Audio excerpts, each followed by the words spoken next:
सुप्रभात। आज एक विशेष प्राणायाम के विषय में बात करना चाहूँगा। शास्त्रों में ये भी कहा गया है कि अगर व्यक्ति इस प्राणायाम को सही तरीके से करे तो मनुष्य मृत्यु पर विजय पा सकता है।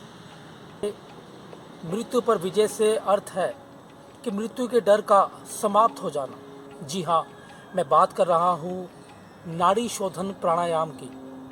नाड़ी शोधन, जैसा कि नाम से ही स्पष्ट है, एक ऐसा प्राणायाम जो आपकी नाड़ियों की बेहतर सफाई करता है, इसलिए इसको नाड़ी शोधन कहा गया। शास्त्रों में 72,000 नाड़ियों का उल्लेख किया गया है। तो आज नाड़ी शोधन की एक सरल विधि के बारे में जानेंगे। अक्सर लोग नाड़ी शोधन में बहुत सी कठिनाइयों का सामना करते हैं। नाड़ी शोधन में सांसों का विशेष ध्यान रखना होता है। अधिकतर लोग ये शिकायतें करते हैं कि नाड़ी शोधन को वो लंबे समय तक कर नहीं पाते। इसलिए नाड़ी शोधन की मैं एक बहुत ही सरल विधि के बारे में बात करूँगा। नाड़ी शोधन और भ्रामरी को हम एक साथ करेंगे। जी हाँ, नाड़ी शोधन और भ्रामरी का प्रयोग एक साथ किया जाएगा। यहाँ पर विधि तो आपकी नाड़ी शोधन की होगी, लेकिन सांस को छोड़ते समय आपको भ्रामरी का प्रयोग करना है। अब आप पूछेंगे, भ्रामरी प्राणायाम को क्यों जोड़ा गया है? भ्रामरी प्राणायाम में हम भंवरे के समान एक गुंजन करते हैं। जब ये ध्वनि उत्पन्न होती है तो हम मन के विचारों से दूर हो जाते हैं। जब आप गाना गाते हैं, गाना सुनते हैं, बातचीत करते हैं या अपने विचारों को व्यक्त करते हैं, तो आप पाते हैं कि वहाँ एक ध्वनि उत्पन्न होती है लगातार, और वो ध्वनि ही आपके मन की भीड़ को दूर कर देती है। आपके विचार तिरोहित हो जाते हैं, बिखर जाते हैं और आप स्वयं में ठहर जाते हैं। मैं चाहूँगा कि आप इस वीडियो के साथ साथ इस प्राणायाम को मेरे साथ करें। पहले आप कमर को बिल्कुल सीधा रखें। बाएं हाथ में ज्ञान मुद्रा, दाएं हाथ में विष्णु मुद्रा। अंगूठे व तर्जनी को आपस में मिलाएंगे व दाएं अंगूठे को दाईं नासिका पे रखेंगे। अब धीरे धीरे बाईं नासिका से श्वास को भरें।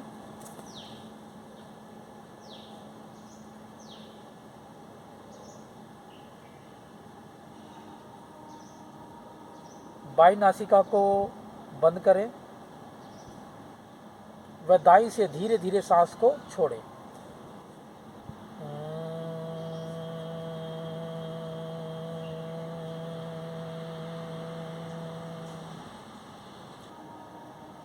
अब दाईं से धीरे धीरे सांस को भरते जाएं।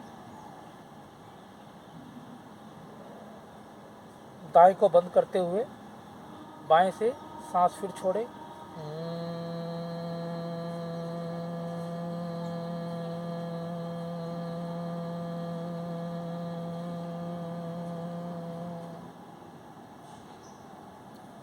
जैसा कि आपने देखा, यहाँ पे श्वास को छोड़ते समय भ्रामरी का लंबा गुंजन किया गया।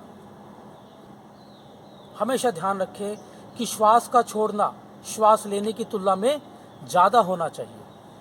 अगर आप 4 की गिनती पे सांस को ले रहे हैं तो आपको 6 या 8 की गिनती पर श्वास को धीरे धीरे छोड़ना है। झटके से सांस बिल्कुल ना भरें। बहुत से लोग कुछ इस तरीके से करते हैं।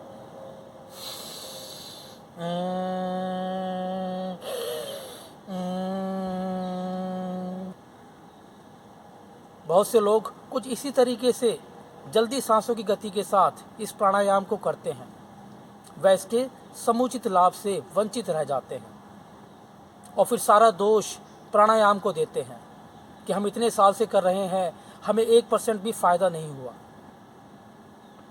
आपको क्या लगता है कि अगर आप इस तरीके से तेज श्वासों की गति के साथ प्राणायाम करेंगे तो आपको क्या फ़ायदा होगा?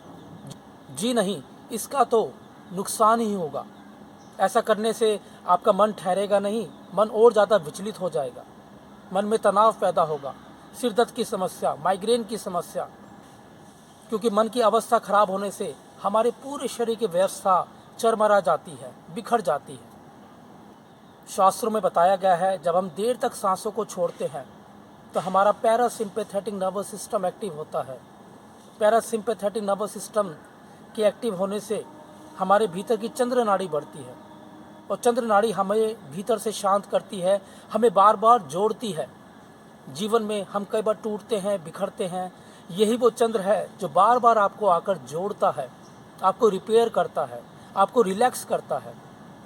इसलिए धीमी सांसों का प्रयोग ही बेहतर है। इसलिए बार बार बताया जाता है कि प्राणायाम में सांसों को छोड़ने की जो प्रक्रिया है वो देर तक होनी चाहिए, सांस लेने की तुलना में ज़्यादा से ज़्यादा होनी चाहिए, ताकि आप ज़्यादा से ज़्यादा रिलैक्स हो पाए। अगर फ़ायदों की बात की जाए, नाड़ी शोधन, भ्रामरी प्राणायाम, ये दोनों आपकी चंद्र नाड़ी को एक्टिव करते हैं और चंद्र का आगमन हमारे भीतर शरीर को रिलैक्स करता है, शांत करता है, हमें चंद्रमा की तरह ठंडक प्रदान करता है। डिप्रेशन, अवसाद में ये प्राणायाम संजीवनी बूटी है, क्योंकि इसके करने मात्र से आपका मन शांत होने लगता है।